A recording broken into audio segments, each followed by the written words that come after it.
session. This session is brought to you by Business School Netherlands in cooperation with the Culture Factor and sponsored by Chint Global. We will be recording this session, so if you don't want to be in the picture, please just turn off your video and you will not be recorded. Today, our intention, as always, is also in this 47th edition of Good Morning BSN to give you practical insights that you can use in your daily life just after the meeting. We have started sharp at 9:30 and we will end this session at 10:08.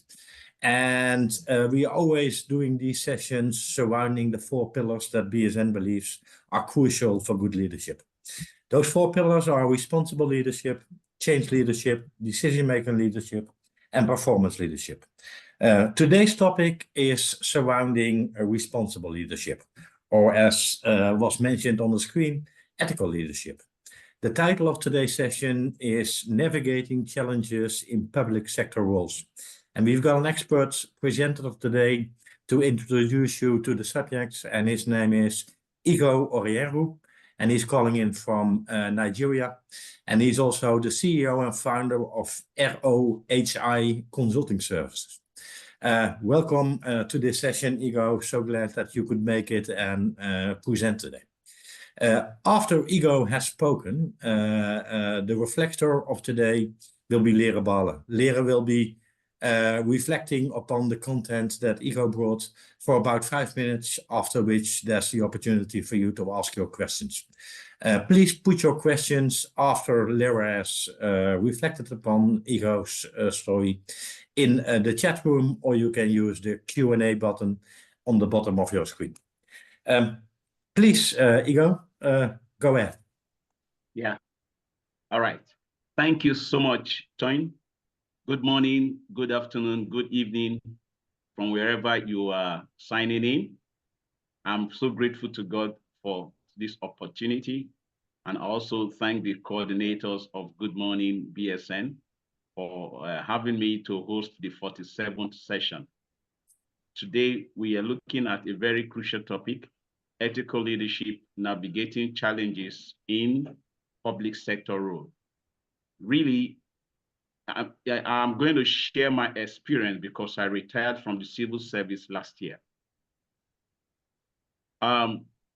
Looking at the Corruption Perception Index report of Transparency International, the recent one of 2023, we can see that Africa scored very, very low. Out of 180 countries, the first best rated African country was Rwanda at the bottom of 49, ranking 49. And even my great country, Nigeria, was at the bottom of the ladder at 145 out of 180 countries. So this makes it very clear that ethical leadership is the beacon of hope for us. Because when we talk about ethical leadership, it is more than just leadership being influenced. It's more than you just verbalizing it. It involves the leader validating correct conduct, both inside and outside of the office. That is, it becomes a lifestyle where people can look up to you as a role model, and you have those values that makes society great and makes a nation great. The elements of ethical leadership are integrity, accountability, justice, respect, responsibility, and transparency. These elements are very, very germane. Now, ethical leadership must be a conscious decision that you should make yourself with a determination to confront and overcome the challenges. I remember when I made that decision, it was far back, 1994, 1996, I was on vacation to Israel, and somebody confronted me and said, your country is a great country, but you lack something. You need an ethical leader. You need a leader that is like Mandela to move your country forward. And from that day, I choose to be an ethical leader, to be somebody of influence that will also bring others following. Now, let's look at overcoming the challenges even in the public sector. The challenges are many. The bane is that of corruption and bribery. Then we have political pressure, lack of accountability, systems, cultural and systemic challenges, resources constraint, public skepticism, balancing transparency and confidentiality, resistance to change, lack of personal sacrifice, and the more. Now that you have decided to be an ethical leader, how do you overcome these challenges? There are several ways we go about that, but I will give my own perspective and how God helped me through. The first is that you must have personal values that agree with the elements of ethical leadership. So when I was hired as the head of the Lagos State Internal Revenue Training School, I went there with my clear values. And my values are to please my Creator, to learn and keep learning and impacting others, let them know that life is worth living. So more than just an employee of the government, I know that I want to so please my Creator so that He will tell me, well done, thou good and faithful servant. So those were the values that I took to that organization. Then secondly, I also knew I was there on a mission. I was not just there because I was looking for a job. I was actually headhunted by the then chairman of the agency, asking me to please come and transform the training school because I know you have the capabilities to do that. Then I also make sure that I am current. So I keep learning, keep having certifications, and also started building capabilities. I had the people that are around me make sure that they are also trained and started developing others along. Now, so that dives, now let's now talk with my experience. So with these personal insights, it made me to now begin to work in different places. At a time, I was like the Mr. Fix-It. When a directorate have issues, they will move me to that directorate. So even though I was in the training school for 8.5 years, they realized that they also need me in some other departments. So I was in the training school, and at the same time, I was the director of service delivery unit, where we launched our service charter, and to the glory of God, we won several laurels for the agency. So imagine heading 2 units, but I was doing it happily. After I left training school, I was transferred to another directorate, personal income tax. And I was still asked that there is nobody that can do service delivery better than you. So I was also heading service delivery unit that was in other directorate while I was in personal income tax. Now, because I insisted on my values, do you know that there was a staff who came to me when I was in training school and told me, excuse me, sir, you have missed opportunities of having enough money to build houses. I said, why? He said, because you refuse to pad your invoices. You refuse to inflate all the bills that you use in training each of the batches, because I trained over 3,000 staff within the period of 8.5 years. Then I told him, thank you. It's against my values, and I will not do it by the grace of God. Then in personal income tax, the biggest directorate, I also went the same way, and I made sure I told them, if any of you is caught taking bribe, I, your director, will be the one that will make sure you are reported to the disciplinary committee and you are dealt with. And we set up so many structures there. Also, one of my proteges was one day was told, and they were making jest of me. Look at your Oga. Oga means a leader in Nigeria. Look at your leader. he refuses to be in the inner caucus. So he is Mr. Right, Mr. Integrity. Meanwhile, his junior staff, those under him, they are all cleaning out. They are all making money, unquote, dirty money. And she said, no, it does not stand for that. And on, the different, I also was chairman of a committee, that is MDAs. I was also in the ease of doing business, representing the agency and in Lagos State government. I was in the MSME Council of the state. I was in the Staff Promotion Examination Committee. At the time, I was the least among the ranks. But somebody told me that, I wish you are the only one that was in that committee. I would trust the committee more. I was also, at the time, I became the face of the agency. I was presenting papers, I was preparing papers, I was presenting papers, both in the radio, television, and all the like.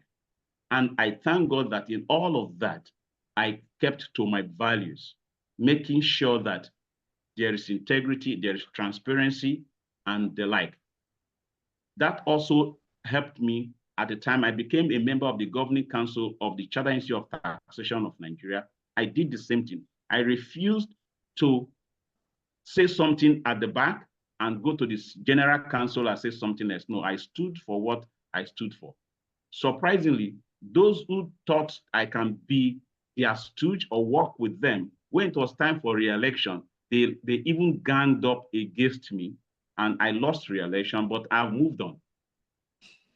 Now, what are the key lessons that I learned, which I want to recommend to everyone? The first one is that integrity is non-negotiable. When you uphold integrity, even in the face of adversity, it is crucial, and people will see it. Secondly, tying to that integrity, ethical leadership requires courage. It often takes considerable courage to stand up for what is right, especially when faced with opposition or even the potential of losing your life.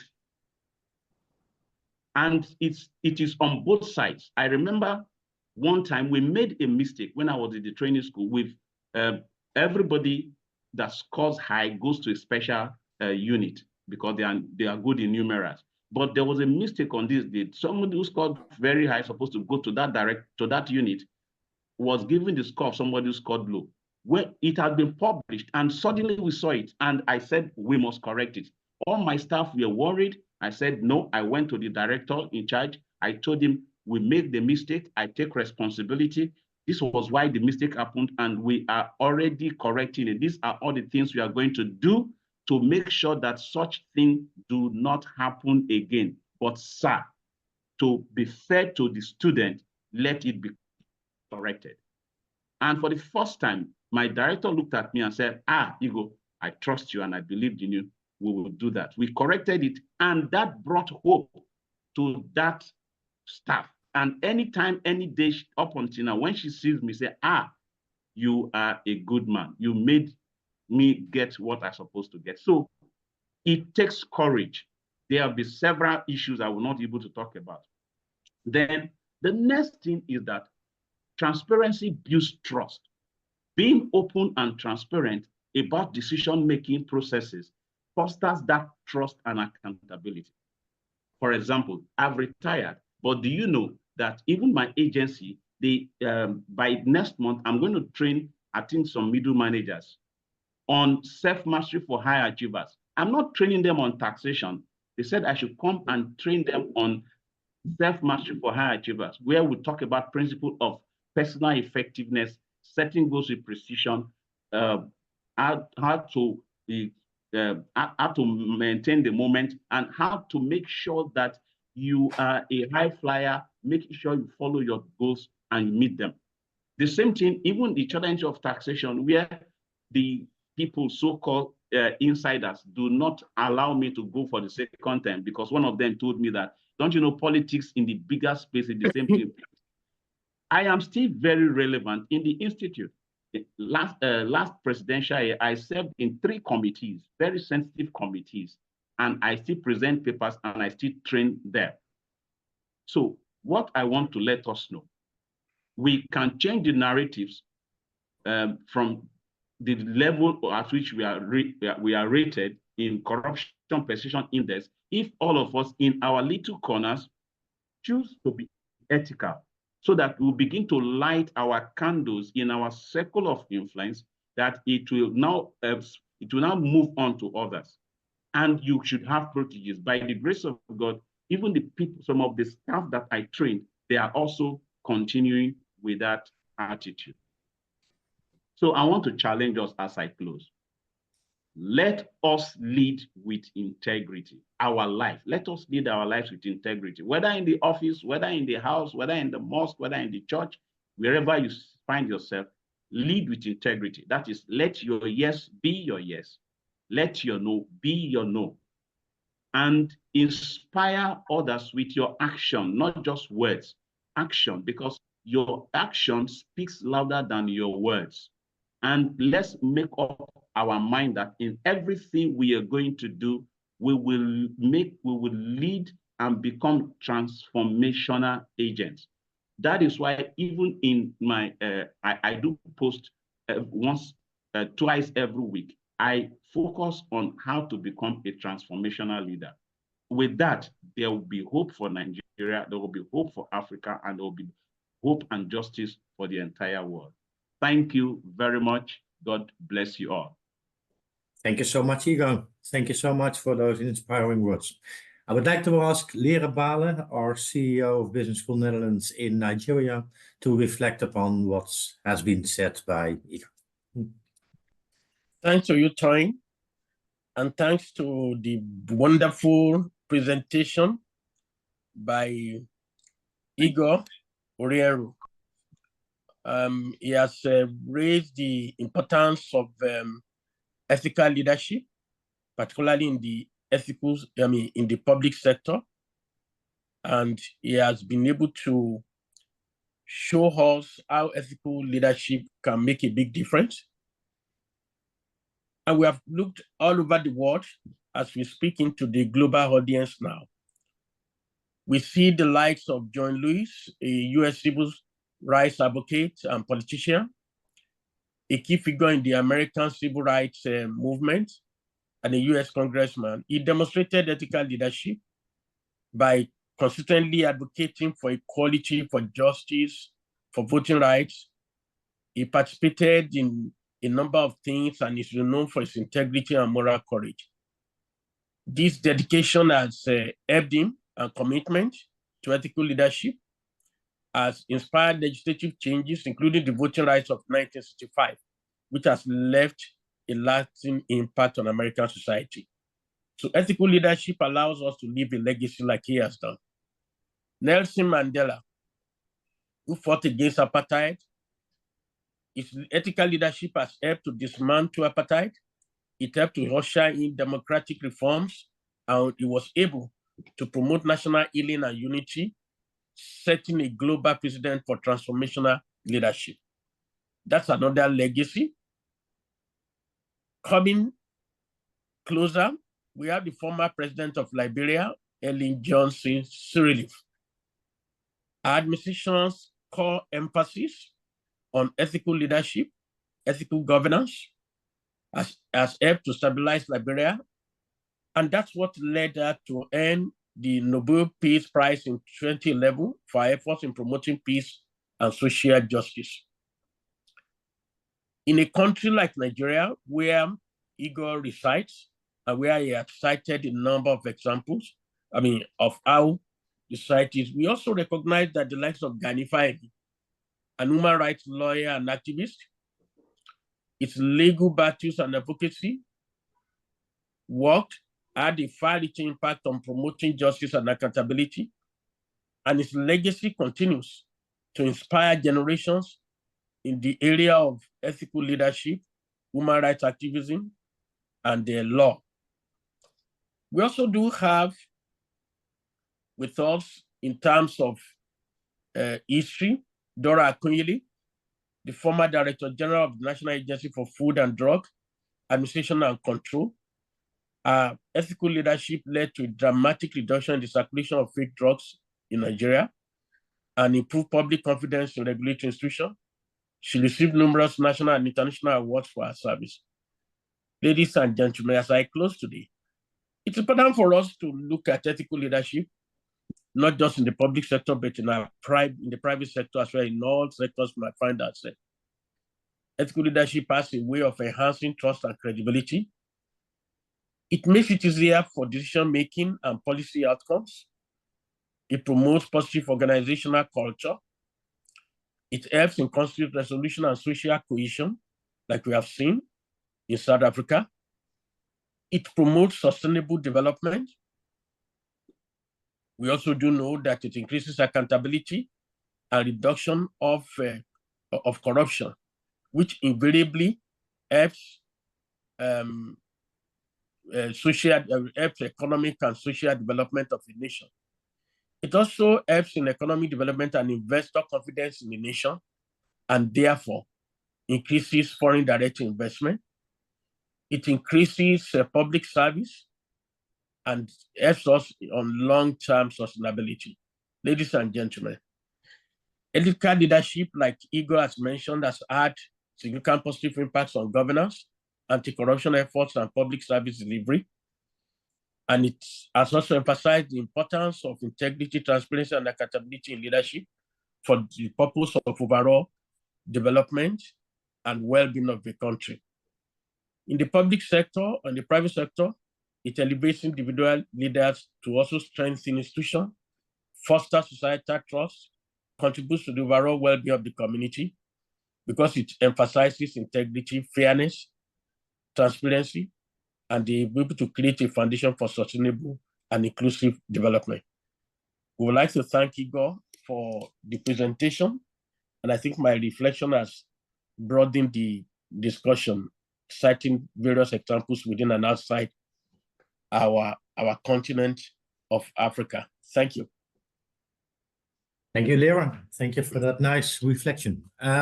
It's now time, people, to ask your questions. You can do so in the chat room or in the Q&As, both on the bottom of your screen.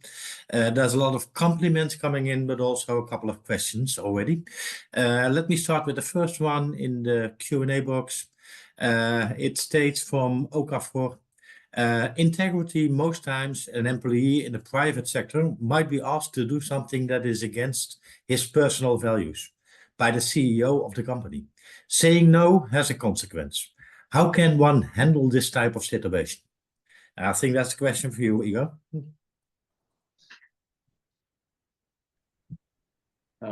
Do I take it now, or we wait until other questions? You can take it now. Please take it now. Okay, fine. Okay, thank you for that question. The first thing is that I mentioned have your personal values that agrees with the elements of ethical leadership. That is integrity, transparency, responsibility, accountability, and hard work. If those values are what you stand for, right from day one, and they know you for it, and you do not care even if you lose your job because of that. When the leader wants to do something unethical, they know who to go to. They will not come to you. But if you are double-tongued, if you are not known for what you stand for, you will be, that is when you find it difficult. Do you know I was in Sheraton one day, and after presenting the paper, somebody said, you spoke so well, and I don't believe you, even in the civil service. How come some of your colleagues, they ask for bribe and things like that? I just jokingly said, Jesus had a company of 12, and there was a Judas. We are over 3,000. So divide by 12, you can know how many Judases that are there. So don't be a Judas. Just remain who you are. And also with prayers, God will guide you. You will stand for it, and nothing will happen. Thank you. Thank you, Igho. Humphrey is asking a question in the chat room, and he's asking, apart from thanking you for a wonderful presentation, one question: how can we train the ethical leadership as the quality of a leader? So how can we train them? Okay, fine. Now, I talked about your circle of influence. your first concern should not be the entire organization, but everybody in your team, because everybody leads from everywhere. Everybody in your team, you have to ensure that you embed that policy in them, in your meetings, in your principles. Like when I came to the training school, I met something that were wrong, and I told them, no, going forward, these are the things we need to do, and we must follow through. And they saw that I was following through, because you are a leader when you are able to take the people to where they cannot go on their own. So start with your circle of influence, start with yourself, make that decision, and then in all opportunities you have within your office, enshrine that principle. And before you know it, it will begin to go wide. Just like Dora Kuyili that was mentioned. She lost a relation due to fake drug. And she was just saying, oh, if I have opportunity, I will correct this. And before you knew it, she was made the Director General of the Drug Regulation Agency, and she moved globally. So start from your place of influence, and gradually you can now cover other spaces. Thank you. Okay, thank you. And then there's a question from Peter Cutty. Perhaps Leo can chip in with the answer. It's the question is, in a situation where everybody seems right in doing wrong, how can one navigate despite odds to deliver a lot within a short period? It's a quite difficult question, but I hope you can find sort of an answer. Thank you, Peter Kuti. In reality, everybody around you may seem to be doing the wrong thing, but when you stand, they will look for ways to fault you. Your job is to keep standing, because really you have a very good sleep at night. You don't need to look for pills to sleep at night. You don't need to go around with security people, because most times, if you are able to have peace with yourself, with your decisions, and that is ethical in nature, you are not likely to have the battles that a lot of people in our environment, our economic environment, do have. And most of the time, they are going around with a lot of security people because they have not really been ethical themselves in the course of moving up in the hierarchy. So we must also ensure that organizations emphasize the core value of ethics. It's important to get people trained on ethics, and so that even when you seem as if you are lonely, that loneliness eventually it erases with time as more and more people join, based on training, based on exposure, based on emphasis on the benefits of ethical leadership culture. And you realize that it now becomes a culture in the organization. I was once a country manager in an organization where it was common to run business in the public sector. And the public sector was renowned for, at that time, was known for asking for things before you do business with them. I canceled every form of public sector business and said, we are not going to deal with public sector. If they need any of our things, let them buy through any of our distributors or middlemen. And so we had clean slate, and people who are opposed to it initially, but that they started to see benefits. We were not called to do any form of, by any panel to come and answer any question for inflation of prices or things like that. So it's a tough decision, but once you stick to it, it can be very helpful because it allows you to also leave a legacy. Thank you. Leo, Sierra Pro. Yes. Can I just add 1 minute, please? 1 minute to support Prof.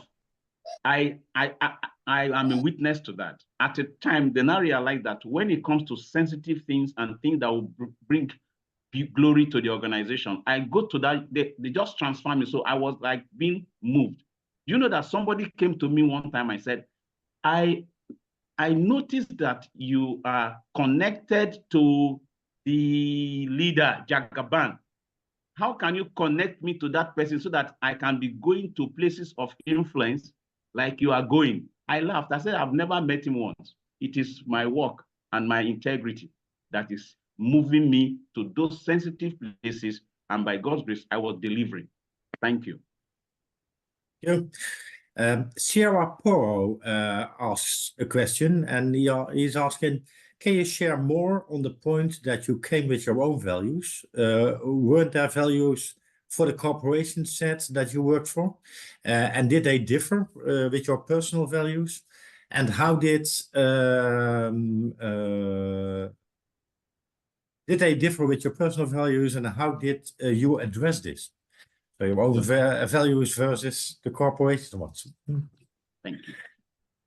Thank you so much. I think one of the advantage I had, I'm somebody that reads and I learn. I'm a continuous learner. So remember I said leaders, it is often said leaders are readers.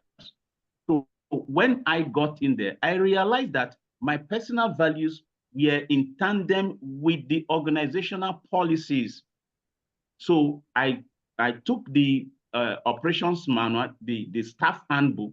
I looked, in fact, at the time I had all of them in my head, the vision, the mission statement, and how everybody should work. They were very clear. It's just that people were not following it. So I do not refer people to my personal values. I refer them to what is there in the handbook. And I also spearheaded that we should have a service charter so that there will be clear understanding of the services we render. It took me 4 years, kept pushing until it came to light. So ethical values are not religious values. They are what everybody wants, and they put it in their mission statement, in their company policies. All you need to do is to take it from the black and white print and now begin to embed them in the things you do. But if clearly that you realize that the values negates yours, so what stops you from looking for a place where you can actually implement your personal values that are not against that of the organization? Thank you. Thank you. There's really a lot of questions in the chat room and in the Q&As. I'm just going to try and ask them one by one, but we only have got like 5 minutes left. So please be stiff with your answers from now on. Victor is asking, ethical leadership is key. How can we introduce it in the curriculum for the from the grassroots, EA, secondary school and the university, since these are the foundations of raising a future of distinguished leaders? So basically, how can we grow this from the ground up? Well, definitely it's outside my scope, but all we need to do is to continue with advocacy to the lawmakers eventually so that it will be enshrined in the system. Thank you. Thank you. The next from Max Samuel. How can we institutionalize ethical leadership using technology, especially for a country with very low ethical leadership ratings like Nigeria? Well, technology is only a transfer from the manual to make it more automated and reach to everyone. So the first thing is have it established, then you cannot make it global. So the first is get it established. So if it is to the entire nation, we go for advocacy, but let it start with us. You know, Gandhi said, let the change you want starts with you. Be the change that you want to see. When it starts with us and with advocacy, with time, it can spread. Thank nice you. Answers.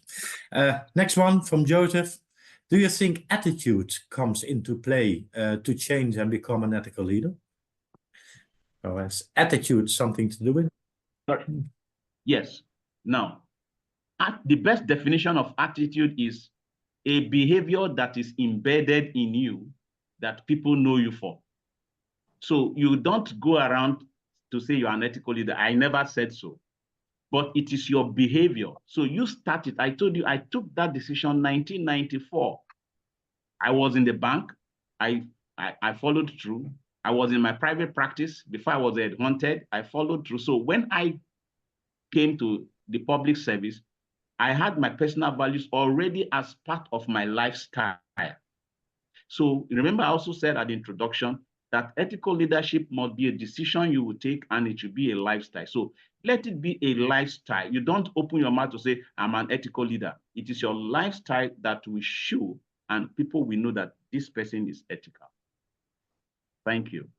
I'm going with the last question for now. Sorry, people, that we couldn't put through your questions. I will go to explain how we handle that later on. But the last question is from Ime, and he's asking, Mr. Ino made reference to his faith throughout.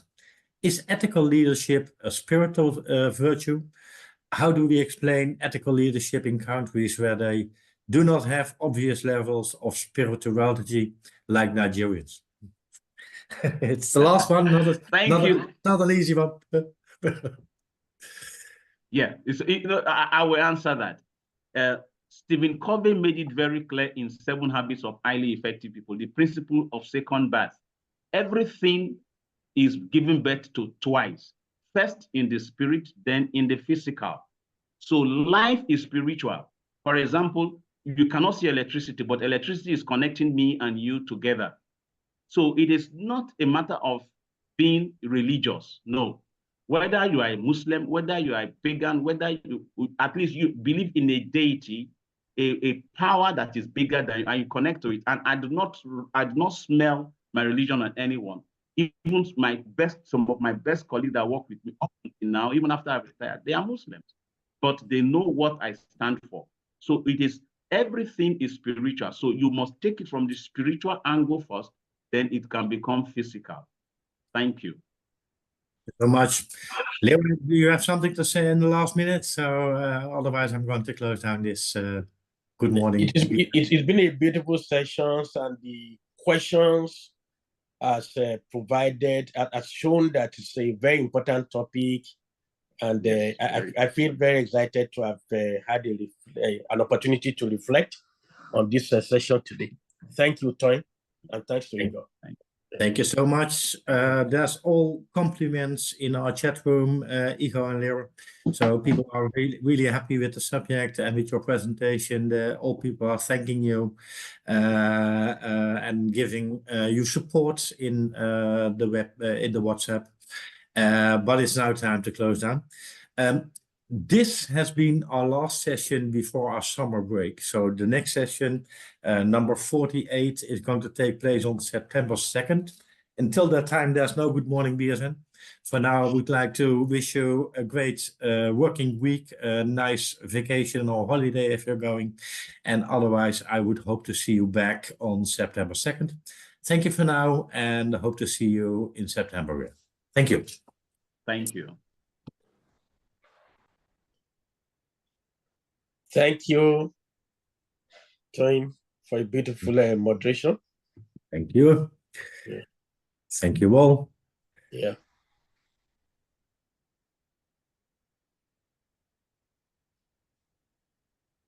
As people are leaving the session. Yeah.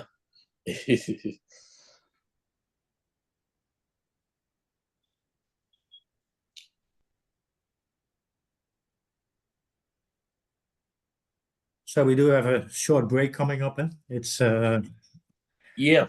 Let me thank Igho Orienru for a very beautiful session, topical in nature. It's an area that a lot of people in our country may not like to discuss, but it's something that we need to really promote in our schools, universities, at every level, among workers, even religious organizations. Ethics is an issue. So it's I believe that it is important